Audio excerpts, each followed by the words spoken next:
नमस्कार, आप सभी का जन टीवी उत्तराखंड में स्वागत है। मैं हूं आपके साथ दीपिका जांगिड़। खबरों की शुरुआत करेंगे, उससे पहले एक नजर हेडलाइंस पर। विधानसभा का शीतकालीन सत्र अनिश्चितकाल के लिए स्थगित। पटल पर 619 प्रश्न हुए प्राप्त, 14 विधायक हुए पास। विपक्ष ने सदन को बताया दुर्भाग्यपूर्ण।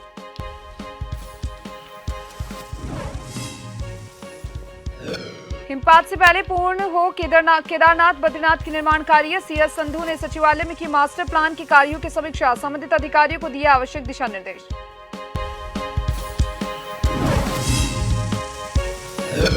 चमोली जीएम का बद्रीनाथ दौरा, पुनर्निर्माण कार्यों का किया निरीक्षण। आगामी सीजन में यात्रियों की सुविधाओं को रखकर काम करने के दिए निर्देश।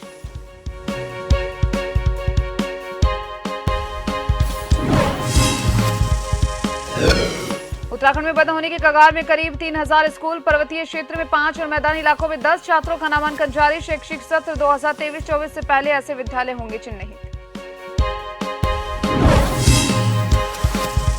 पहाड़ों में फिर बड़ी ठिठुरन। उत्तराखंड में अगले एक दिन मौसम रहेगा शुष्क। मैदानी क्षेत्रों में छाई रहेगी धुंध।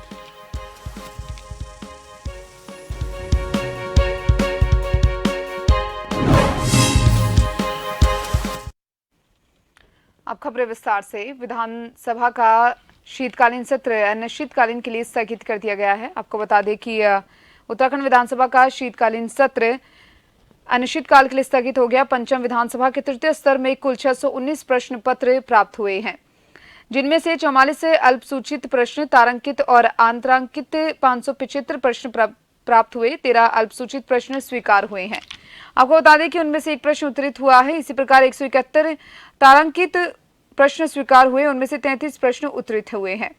375 आंतरिक प्रश्नों में से 120 प्रश्न उत्तरित हुए हैं। उत्तराखंड अध्यादेश 2022 सदन के पटल पर रखा गया। साथ ही सत्र में कुल 14 विधेयक उत्तराखंड विनियोग विधेयक सहित पारित हुए हैं। सत्र की मुख्य विशेषता यह है कि उत्तराखंड लोक सेवा विधेयक 2022 सर्वसम्मति से पारित हुआ है। और वहीं आपको बता दें कि पंचम विधानसभा के तृतीय सत्र में सरकार द्वारा सदन के पटल पर 10 प्रतिवेदन रखे गए। 2 दिवसीय सत्र में सदन की कार्रवाई कुल 13 घंटे 47 मिनट तक चली।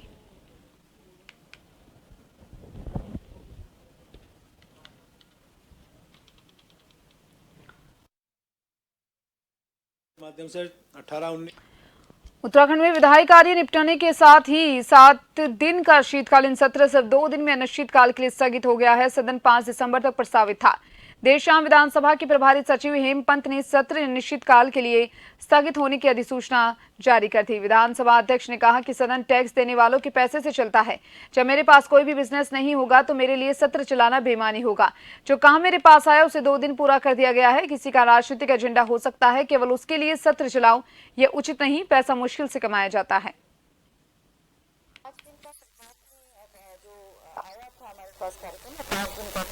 लेकिन जो बिजनेस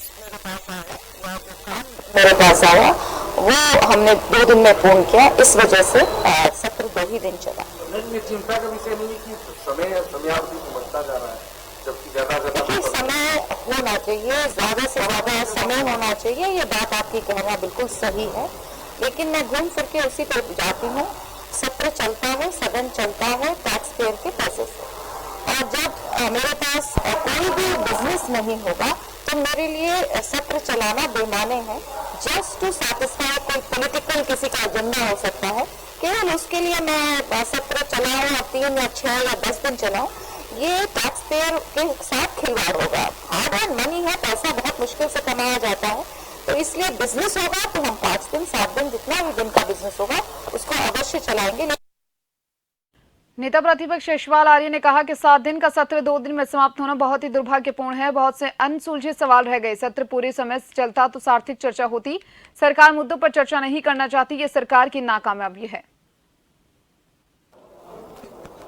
कार्य मंत्रणा समिति की जो बैठक संपन्न हुई थी उसमें कार्यवरक एजेंडा 29 नवंबर से 5 दिसंबर तक निर्धारित किया गया था और आज सदन का सत्र का दूसरा दिवस है और आनंद फानंद में सत्र को अनिश्चित काल के लिए स्थगित कर दिया गया। बहुत ही दुर्भाग्यपूर्ण है। हम लोग प्रदेश के ज्वलंत समस्याओं को लेकर, ज्वलंत मुद्दों को लेकर सदन में सरकार का ध्यान आकर्षित करना चाहते थे, सरकार से जवाब मांगना चाहते थे। हमारे माननीय विधायकों के विधानसभा बाहर कई सवाल थे, कई प्रश्न थे, लेकिन सरकार ने आनंद फानंद में जो सत्र को स्थगित किया है अनिश्चितकाल के लिए बहुत ही दुर्भाग्यपूर्ण है और निश्चित रूप से ये परंपराओं, संसदीय परंपराओं के अनुकूल भी नहीं है। उत्तराखंड विधानसभा का शीतकालीन सत्र अनिश्चितकाल के लिए स्थगित कर दिया गया। पंचम विधानसभा के तृतीय सत्र में कुल 619 प्रश्न प्राप्त हुए, जिनमें से 44 अल्पसूचित प्रश्न, तारांकित और अंतारांकित 575 प्रश्न प्राप्त हुए। 13 अल्पसूचित प्रश्न स्वीकार हुए, उनमें से 1 प्रश्न उत्तरित हुआ। इसी प्रकार 171 तारांकित प्रश्न स्वीकार हुए, उनमें से 33 प्रश्न उत्तरित हुए। 375 अंतरांकित प्रश्न में से 120 प्रश्न उत्तरित हुए। उत्तराखंड उत्तर प्रदेश भू राजस्व अधिनियम 1901 संशोधन अध्यादेश 2022 सदन के पटल पर रखा गया। साथ ही सत्र में कुल 14 विधेयक उत्तराखंड विनियोग विधेयक सहित पारित हुए। उत्तराखंड लोक सेवा महिलाओं के लिए क्षैतिज आरक्षण विधेयक 2022 सर्वसम्मति से पारित हुआ। पंचम विधानसभा के तृतीय सत्र में सरकार द्वारा सदन के पटल पर 10 प्रतिवेदन रखे गए। 2 दिवसीय सत्र में सदन की कार्यवाही कुल 13 घंटे 47 मिनट चली। उत्तराखंड में विधायी कार्य निपटने के साथ ही 7 दिन का शीतकालीन सत्र सिर्फ 2 दिन में अनिश्चितकाल के लिए स्थगित हो गया। सदन 5 दिसंबर तक प्रस्तावित था। देर शाम विधानसभा के प्रभारी सचिव हेमपंत ने सत्र अनिश्चितकाल के लिए स्थगित होने की अधिसूचना भी जारी की। विधानसभा अध्यक्ष ने कहा कि सदन टैक्स देने वालों के पैसों से चलता है। जब मेरे पास कोई भी बिजनेस नहीं होगा तो मेरे लिए सत्र चलाना बेईमानी होगा। जो काम मेरे पास आया है उसे 2 दिन में पूरा कर दिया गया। किसी का राजनीतिक एजेंडा हो सकता है।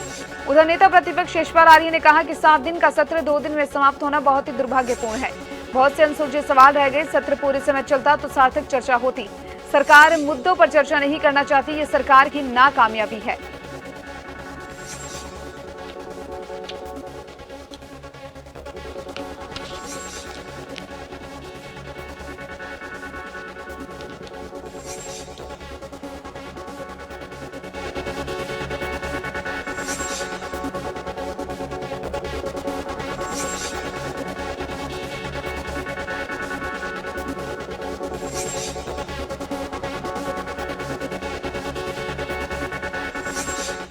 विधानसभा शीतकालीन सत्र 2022 7 दिन का प्रस्तावित सत्र दूसरे दिन ही हुआ स्थगित। धामी सरकार ने 14 बिल बिना चर्चा के पास किए हैं। संसदीय कार्य मंत्री प्रेमचंद अग्रवाल ने विधेयकों को पारित करने का प्रस्ताव रखा, जिन्हें सदन में ध्वनि मत से किया पारित।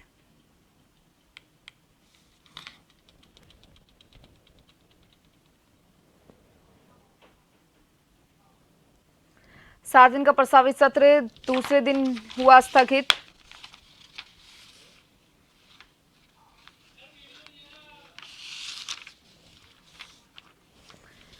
धामी सरकार ने 14 बिल बिना चर्चा के पास किए हैं।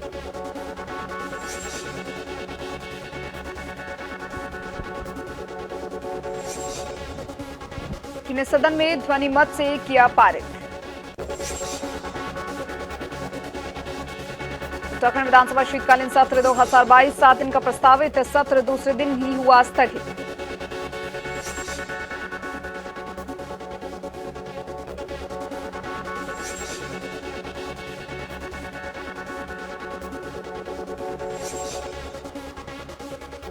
सात दिन का प्रस्तावित सत्र दूसरे दिन हुआ स्थगित, जिन्हें सदन में ध्वनि मत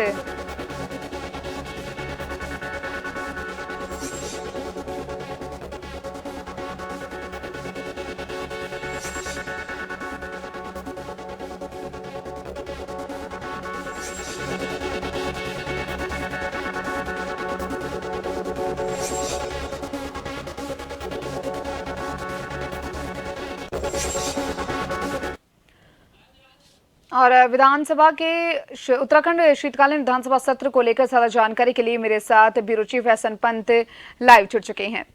एसएन पंत, विधानसभा शीतकालीन सत्र की अगर बात की जाए तो 2 दिन के अंदर ही सत्र समाप्त कर दिया गया। अनिश्चितकालीन के लिए सत्र को अभी समाप्त कर दिया गया है। क्या कुछ महत्वपूर्ण मुद्दे रहे जो विपक्ष द्वारा उठाए गए सत्र में?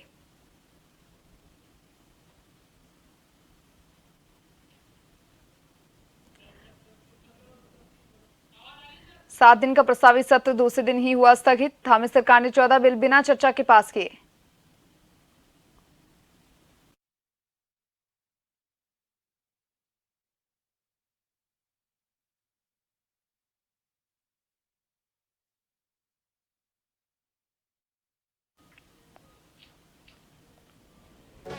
7 दिन का प्रस्तावित सत्र दूसरे दिन ही हुआ स्थगित।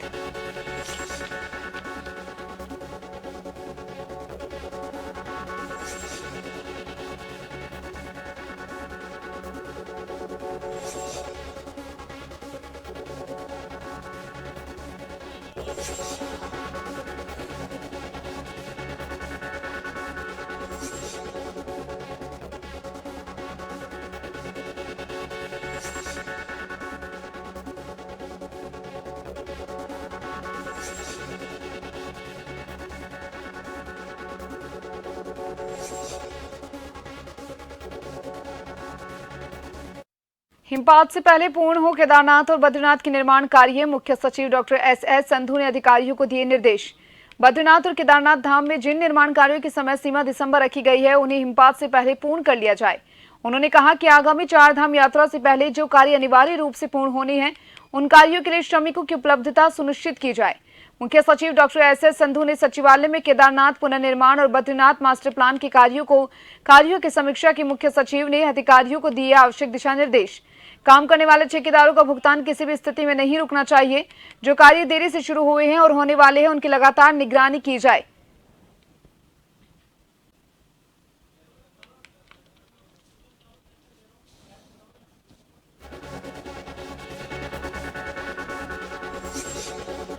हिमपात से पहले पूर्ण हो केदारनाथ और बद्रीनाथ के निर्माण कार्य।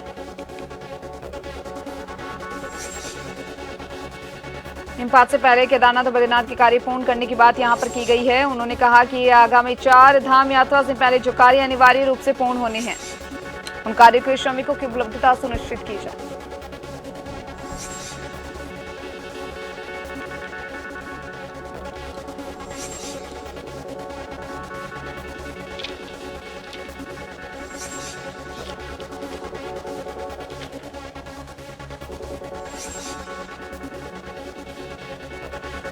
हिमपात से पहले पूर्ण हो केदारनाथ बद्रीनाथ के निर्माण कार्य।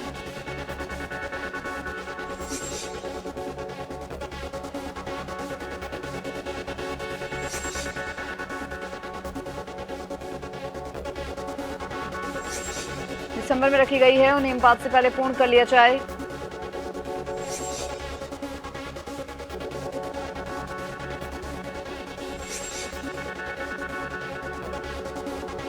हिमपात से पहले पूर्ण हो केदारनाथ बद्रीनाथ के निर्माण कार्य हैं। मुख्य सचिव डॉक्टर एस संधू ने अधिकारियों को दिए आवश्यक दिशा निर्देश।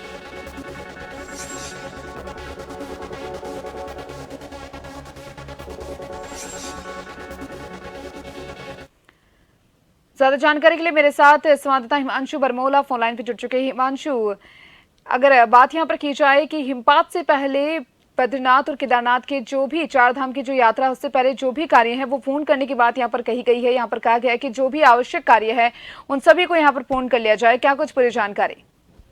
देखिए, निश्चित तौर पर आपको बता दूं कि केदारनाथ और बद्रीनाथ में जो पुनर्निर्माण का कार्य चल रहा है वो प्रधानमंत्री मोदी का ड्रीम प्रोजेक्ट भी है और इसी को लेकर उत्तराखंड सरकार भी लगातार केदारनाथ और बद्रीनाथ को लेकर कार्य कर रही है। पुनर्निर्माण कार्यों में तेजी लाने के लिए कह रही है। वहीं उत्तराखंड सरकार के जो मुख्य सचिव है एस संधू, उन्होंने सचिवालय में केदारनाथ पुनर्निर्माण और बद्रीनाथ जो मास्टर प्लान है उसको लेकर एक समीक्षा बैठक की और सचिव ने अधिकारियों को साफ निर्देश दिए कि बर्फबारी होने से पहले, यानी कि बर्फ पड़ने से पहले, क्योंकि जो हिमपात होगा वो जनवरी के पहले हफ्ते में हो चुका होगा और या दिसंबर के आखिरी में हिमपात शुरू हो जाएगा और बहुत अलग लेवल पर वहां पर हिमपात होता है।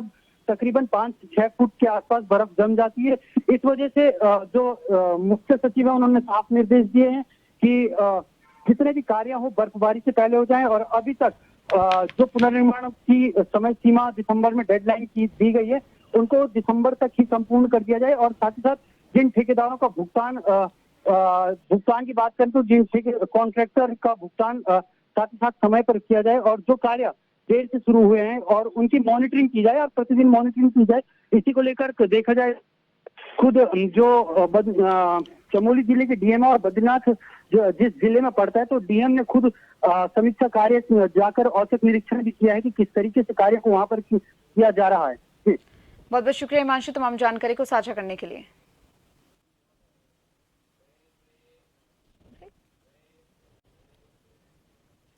खबर लगातार जारी है, जल्दी लौटेंगे ब्रेक के बाद।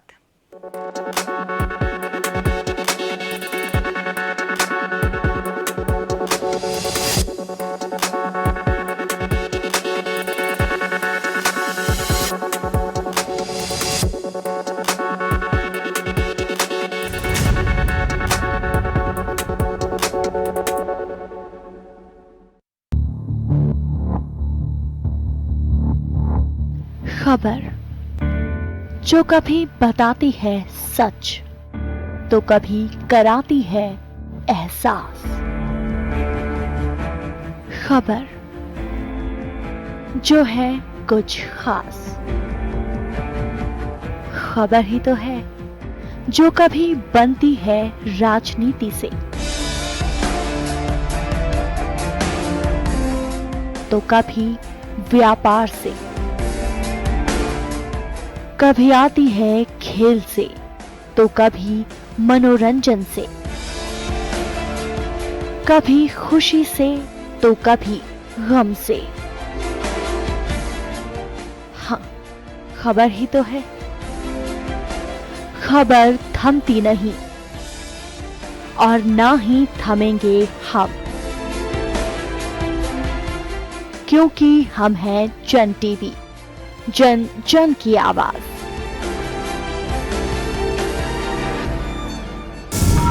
कानून के शिकंजे से बेपरवाह गुनहगार जुर्म करने को फिर से है तैयार।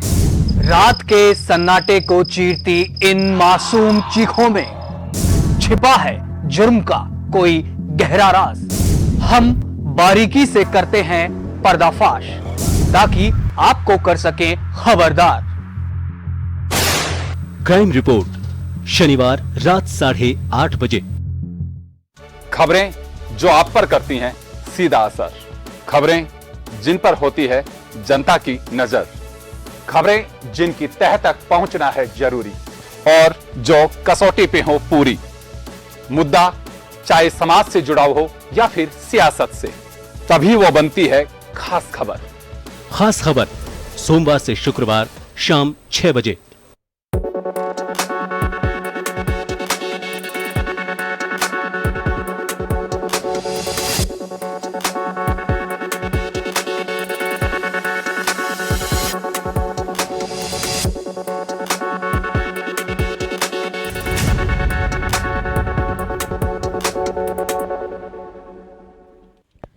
ब्रेक के बाद एक बार फिर से आप सभी का स्वागत है। जिला अधिकारी हिमांशु खुराना ने बद्रीनाथ पहुंचकर मास्टर प्लान के अंतर्गत संचालित पुनर्निर्माण कार्यों का स्थलीय निरीक्षण किया। उन्होंने कार्यदायी संस्था को निर्देशित किया कि पर्याप्त संख्या में मशीनें और मैन पावर लगाते हुए निर्माण कार्यों में तेजी लाई जाए। रिवर फ्रंट डेवलपमेंट कार्यों को जल्द से जल्द पूरा करे। मंदिर परिसर के सौंदर्यीकरण कार्यों को भी शीघ्र शुरू किया जाए। कहीं पर समस्या है तो उसको तत्काल संज्ञान में लाया जाए। जिलाधिकारी ने तहसील प्रशासन और PIU को बद्रीनाथ में अव्यवस्थापना सुविधा स्थापित करने हेतु शीघ्र प्लान तैयार करने के निर्देश दिए ताकि अगले सीजन में यात्रियों का आवागमन सुचारू रहे और किसी भी यात्री को असुविधा का सामना न करना पड़े। ये बद्रीनाथ मास्टर प्लान में जो प्रथम चरण के काम चल रहे हैं तो सभी कार्य गतिमान हैं, तो उनके द्वारा उनका आज PIU के साथ स्थलीय निरीक्षण किया गया है और कई जगह पर जहाँ पर कमी है या फिर मजदूरों की कमी है तो उसमें प्रगति लाने के निर्देश दिए गए हैं। साथ ही साथ द्वितीय चरण में मंदिर के 75 मीटर के परिक्षेत्र में काम होना है तो उस स्थल का निरीक्षण किया गया। उत्तराखंड में कम छात्र संख्या वाले स्कूलों को बंद करने की तैयारी। पर्वतीय क्षेत्रों में 5 और मैदानी क्षेत्रों में 10 या इससे कम छात्र संख्या वाले स्कूल होंगे बंद। शिक्षा महानिदेशक ने सभी बेसिक शिक्षा अधिकारियों को दिए आदेश। शैक्षिक सत्र 2023-24 से पहले ऐसे स्कूल चिन्हित होंगे। ऐसे छात्र संख्या और शिक्षकों का विवरण 15 जनवरी 2023 तक करवाया जाएगा उपलब्ध है। सूत्रों के मुताबिक प्रदेश में ऐसे तकरीबन 3000 स्कूल हैं।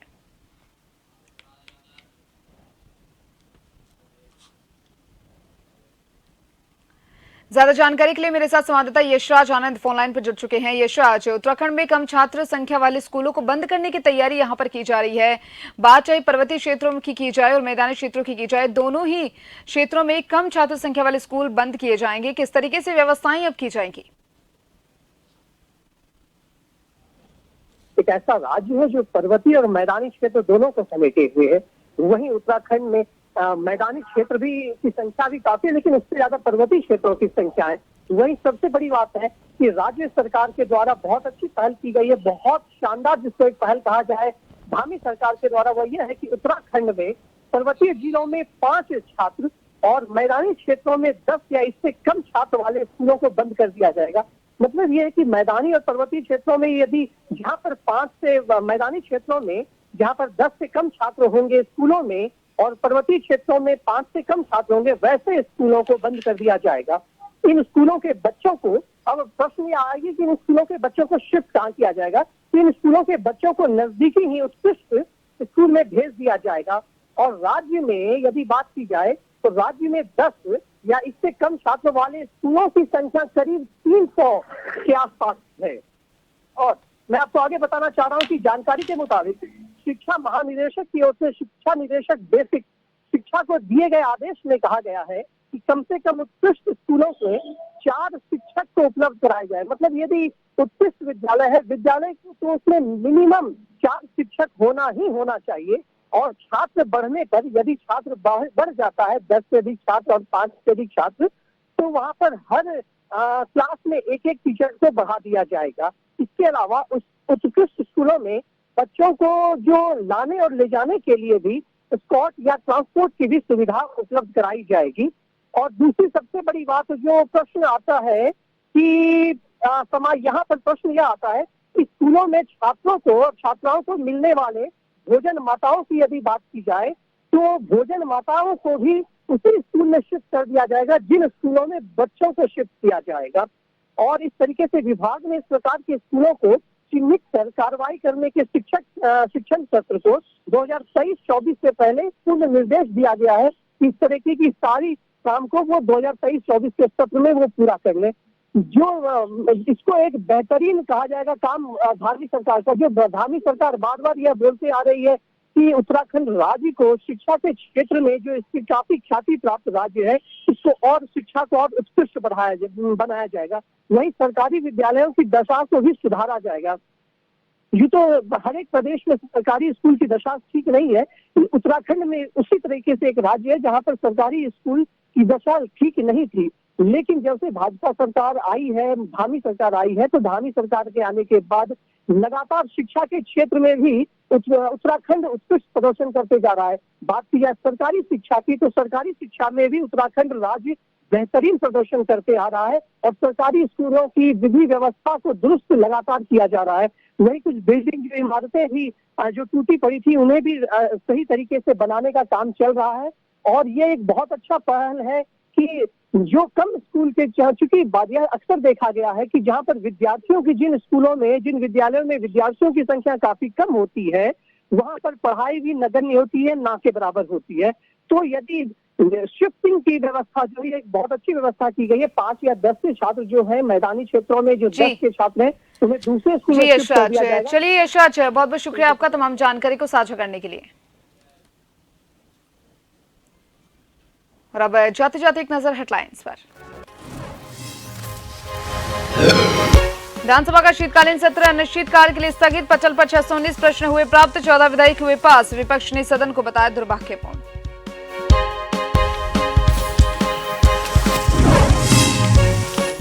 हिमपात से पहले पूर्ण हो केदारनाथ बद्रीनाथ के निर्माण कार्य, सीएस संधू ने सचिवालय में की मास्टर प्लान के कार्यों की समीक्षा, संबंधित अधिकारियों को दिए आवश्यक दिशा निर्देश।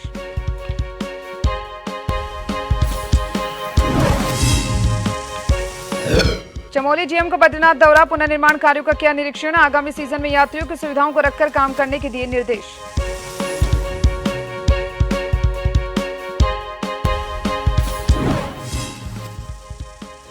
उत्तराखंड में बंद होने की कगार में करीब 3000 स्कूल, पर्वतीय क्षेत्र में 5 और मैदानी इलाकों में 10 छात्रों का नामांकन जरूरी, शैक्षिक क्षेत्र 2023-24 से पहले ऐसे विद्यालय होंगे चिन्हित। पहाड़ों में फिर बड़ी ठिठुरन, उत्तराखंड में अगले एक दिन मौसम रहेगा शुष्क, मैदानी क्षेत्रों में छाई रहेगी धुंध।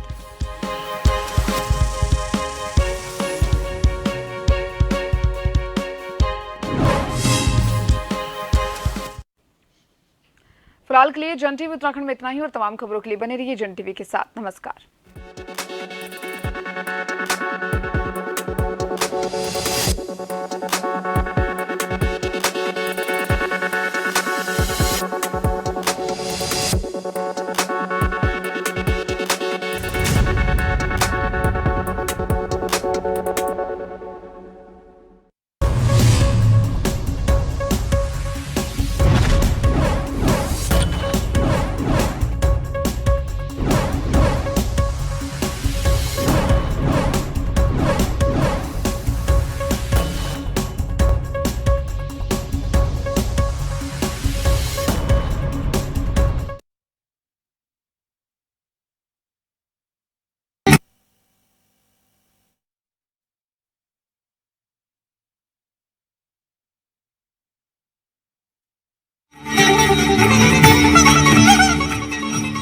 માન્ય શ્રી નિમિષાબેન સુથાર,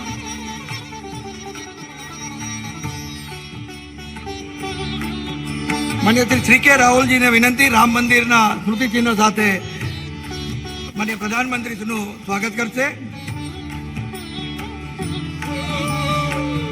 ત્યારબાદ માન્ય જયદ્રથસિંહજી પરમાર, વિઘ્નસિંહજી, આપણા લોકપ્રિય સાંસદ